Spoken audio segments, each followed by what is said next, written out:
북런던 더비 패배, 시즌 막판 챔피언스 리그를 가느냐 못하느냐 이런 동기부여도 중요하지만 홈에서 아스날과의 더비 경기에서 너무나도 무기력한 모습으로 패배했다는 사실에서 우리 손흥민이 매우 큰 실망을 하고 있는 모습이죠. 비록 후반전 막판 되살아난 경기력으로 열정을 보여주긴 했지만 속상해하는 손흥민의 모습에 보는 이들 역시 안타까운 마음을 감출 수 없었습니다. 손흥민은 이날 역시 골을 기록하면서 이번 시즌 아스날과의 두 차례 맞대결 모두 득점포를 가동하는 활약을 펼쳤는데요. 아스날전 통산 20경기 8골과 2개의 도움, 빛나는 기록을 이어가게 되었지만 가장 중요하고 결정적이었던 이번 경기에서 고배를 마시면서 손흥민의 표정에서는 웃음을 찾을 수가 없었습니다. 경기 후 이어진 인터뷰에서 이를 확인할 수 있었죠. 그런데 여기서 재미있는 건 포스테코글루 감독과 주장 손흥민의 의견이 달랐다는 겁니다. 포스테코글루 감독은 시즌 초반 당시 호평과 달리 현재는 용병술에 대한 호평을 받고 있습니다. 한국 시간 28일 이적시장 전문 매체 트랜스퍼마르크트에 따르면 최근 토트넘에 부임한 감독 중 경기당 승점이 가장 낮은 감독이 엔지 포스테코글루라고 전해왔는데요.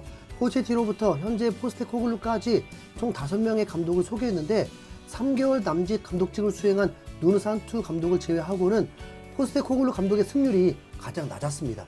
이번 시즌 토트넘이 얻고 있는 경기당 승점은 1.75점, 이는 포체티노 감독의 1.84점, 콘테 감독의 1.78점, 무리뉴 감독의 1.77점보다 낮은 수치죠. 시즌 초반 프리미어리그 역사상 최초로 첫 부임 직후 3연속 이달의 감독상을 수상하면서 승승장구하듯 화려했던 시간과 대비되는 상황인데요. 일각에서는 이제 포스테코글루 감독의 전술이 완전히 간파됐다는 이야기도 나오고 있습니다. 실제로 북런던 더비를 준비한 아스날의 아르테타 감독은 주도권을 내주고 철저하게 역습을 노리는 엔지볼의 맞춤 역습 전술을 들고 나왔는데요. 전반전 토트넘은 72대 28이라는 압도적인 점유율을 가져갔지만 0대 3이라는 스코어로 아스날에게 처참하게 무너지고 말았습니다. 사실 어떤 전술을 사용하던 결과만 따라와 준다면 호평을 받게 될 수밖에 없고, 반대로 똑같은 전술을 사용하더라도 결과가 좋지 못한다면 욕을 먹을 수밖에 없는 게 축구 감독이라는 직업이 될 것 같은데요. 엔지 감독의 이러한 극단적인 공격 전술이 제대로 먹혀들어서 2골을 먹혀도 3골을 넣을 수 있는 그림이 나온다면 화끈한 공격 축구라는 찬사를 받을 것입니다. 최근 엔지 감독 전술에 대한 비판 역시도 이러한 결과론의 근거에서 나오는 것들이죠. 최전방에서부터의 강한 압박, 그리고 이러한 높은 라인을 유지하기 위해서는 삼성과 최후방 수비 라인까지도 덩달아 같이 올라갈 수밖에 없습니다. 하지만 이번에 상대한 아스날, 그리고 맨시티와 같이 최상위권에 있는 팀들은 명성만큼이나 빌드업 과정에서의 안정감을 갖고 있는 팀들이고, 이러한 높은 지점에서의 압박을 상대가 풀어낸다면 곧바로 큰 위기를 맞이할 수밖에 없는 양날의 검과 같은 리스크가 큰 전술입니다. 경기 내내 수없이 스프린트를 하는 반더벤의 모습을 볼 수 있었는데 보는 사람의 가슴이 찡해질 정도로 달리고 또 달리는 모습이었습니다. 이번 아스날전 비록 토트넘의 패배라는 결과로 마무리가 됐지만 경기의 세부 지표를 살펴보면 충분히 긍정적인 부분들을 찾아가 볼 수가 있는데, 먼저 그 대단한 아스날보다 높았던 패스 성공률이었습니다. 토트넘은 총 505회의 패스 시도 중에 90%의 패스 성공률을 기록했고, 아스날은 총 280회 패스 시도 중에 81%를 성공했습니다. 그리고 바로 기대 득점 XG 값에서 토트넘은 2.41을, 아스날은 1.03을 기록했는데 바로 엔지볼이 안 풀릴 때의 전형적인 상황이 바로 이번 아스날전이었다는 이야기입니다. 손흥민은 명실상부 프리미어리그에서 가장 골 결정력이 좋은 선수입니다. 거의 매주 발표하는 XG 값 대비 득점수라는 자료가 이를 증명하고 있죠. 손흥민은 이번 시즌 내내 압도적인 1위를 이어오고 있습니다. 그런데 사실 손흥민도 사람이죠. 그렇기 때문에 모든 상황에서 매번 득점을 기록할 수는 없습니다. 이번 경기 전반 45분 손흥민에게 절호의 기회가 찾아왔으나 아쉽게도 볼이 떠버리면서 득점에 실패하는 장면이 있었습니다. 이게 기록상으로 빅찬스 미스로 기록이 됐는데 엄청난 스피드로 달리면서 거기다 수비의 방해까지 받고 있던 상황이라서 쉽지만은 않은 상황이었지만 어쨌든 기록이 그렇게 됐습니다.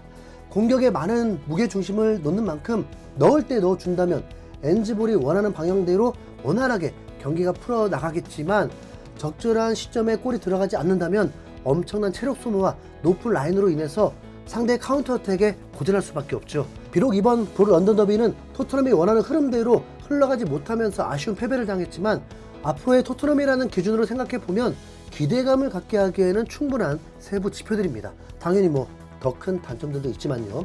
그렇기 때문인지 NG 감독은 경기 후에 세트피스에서의 실점 장면이 늘어나고 있다라는 기자의 질문에 우리 팀의 세트피스 수비에 문제가 있는 것은 맞다. 하지만 이게 가장 큰 문제는 아니다. 그것만을 고친다고 우리가 이길 수 있다면 모든 에너지를 그곳에 쏟았을 것이다. 우리의 가장 큰 문제는 강팀과 경기를 할 때마다 위험한 장면을 허용한다는 것이다. 매번 상대에게 우리가 인지하지 못하는 찬스를 허용한다. 상대에게 찬스를 주지 않는 것이 더 중요하다. 아직 우리는 그 단계까지 올라가지 못했다라면서 마치 장기적인 플랜 중 일부라는 뉘앙스의 대답을 전해왔습니다. 당장의 세트피스 훈련에 집중하는 것이 아닌 근본적인 부분에 힘을 쏟아야 된다는 이야기죠. 아니 근데 그 정도는 같이 갈 수 있는 거 아닌가요? 네. 자신감 넘치는 태도를 보이고 있는데 그러한 관점으로 본다면 사실 NG 감독이 전한 인터뷰 내용도 이해가 가긴 합니다. 그런데 손흥민이 경기 후 인터뷰에서 NG 감독과는 다른 관점의 이야기를 전해오면서 조금은 어색해질 수 있는 분위기가 만들어졌는데요. 손흥민은 경기 후에 스퍼스 플레이와 인터뷰에서 이런 식으로 3골을 내주는 건 정말 슬픈 일이다. 아스날이 세트피스 상황에서 많은 골을 넣고 있다는 걸 알고 있었다. 우리는 더 강하게 밀어붙여야 했다. 후반 우리는 좋은 에너지를 갖고 좋은 모습을 보여줬다. 이처럼 더 강해져야 한다. 예를 들어 세트피스 훈련과 같은 부분을 더욱 강화하고 앞으로 나가야 한다라면서 마치 NG 감독의 이야기를 정면으로 반박하는 듯한 인터뷰를 전해왔습니다. 그런데 이게 사실 NG 감독의 인터뷰를 듣고 의도적으로 반박을 했다고 보기는 어렵죠. 네, 경기 후 곧바로 이어진 인터뷰였기 때문에 서로가 서로의 인터뷰 내용을 알았을 리가 만무하기 때문이죠. 그리고 뭐 그렇다고 한들 손흥민이 수없이 애정을 표현해왔던 NG 감독의 의견을 그것도 이렇게 공식적으로 정면 반박을 하지는 않았을 거고요. 네. 최근 미네로 쫓겨간 잔잔바리 수비수 에릭 다이어가 NG 감독에게 NG 감독은 전술 훈련을 하지 않는다라는 인터뷰를 전해오면서 이 역시도 화제가 됐었는데 다이어는 NG 감독은 흥미롭게도 월요일부터 금요일까지 그가 원하는 플레이 방식에 대해서만 훈련한다. 이어서는 콘테 감독은 매일매일이 전술적 훈련이었다. 그 전술이 우리에게 몸에 알아서 뵐 정도로 전술 훈련에 몰두했었다라면서 콘테 감독과 비교하며 깎아내리는 듯한 마치 자신을 기용하지 않았던 것을 복수라도 하듯 어찌 보면 찌질한 인터뷰를 남기기도 했었는데 여기에 대해서 NG 감독은 다이어의 인터뷰를 보지 못했다. 다이어가 무슨 의도로 말을 하는 건지 모르겠다. 전술적인 작업이 무엇을 뜻하는지부터 그에게 물어봐야 할 것 같다. 전술 훈련은 광범위하고 우리가 원하는 바를 이루기 위해 행하는 것이 훈련이다라면서 다이어의 치기 어린 인터뷰를 반박하는 일도 있었습니다. 그런데 그 이후 뉴캐슬과 아스날에게 대량 실점을 허용하면서 NG 감독이 조금은 머쓱해진 상황이 되어버렸죠. NG 감독이 위기에 몰리긴 몰려나 봅니다. 잔잔바리 다이어마저 저격을 한 지금의 NG 감독. 손흥민이 보여준 지금까지 행실을 봤을 때 쉴드를 쳐주면 쳐줬지 무엇인가 의도를 갖고 NG 감독을 저격했다고 볼 수는 없습니다. NG 감독은 팬들의 관점과 다를 것입니다. 당연히 NG 감독의 관점으로 짜여있는 플랜이 있었겠죠. 그게 만약 장기적인 관점이라면요. NG 감독이 FA컵 결승전에서도 그렇게 하지는 않았을 것 같습니다. 체제를 바꾸는 건 좋은 장면에서만 배우는 게 아니라 안 좋은 장면에서도 배울 수 있기 때문에 데이터가 계속 쌓이게 되죠. 그리고 NG 감독이 원하는 전술을 긍정적으로 보자면 분명 이대로는 안 된다는 것을 알고 있을 것이고 그래서 이 전술이 통하는 선수 영입을 위해 제대로 돈을 쓸 수도 있지 않을까요? 잔잔바리 말고 진짜 대형 선수 2명 정도요. 그런 기대감도 살짝 생기네요. NG 감독 전술이 그대로 유지된다는 걸로는 여러분 정신 바짝 차리십시오. 계속 얻어 터질 수 있으실까요? 준비됐나요?